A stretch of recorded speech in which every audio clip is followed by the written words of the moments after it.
house, every Arizona homeowner's best friend. Most refrigerators, you do need to clean the coils. Even the ones that are encased? Yeah, there's a procedure to do it. Okay.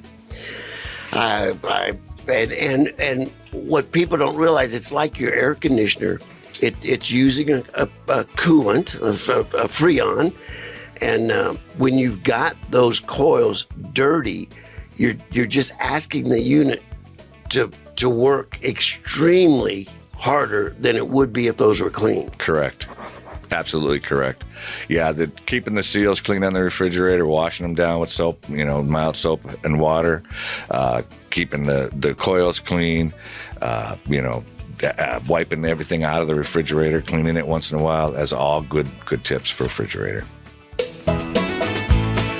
Rosie on the house, every Arizona homeowner's best friend.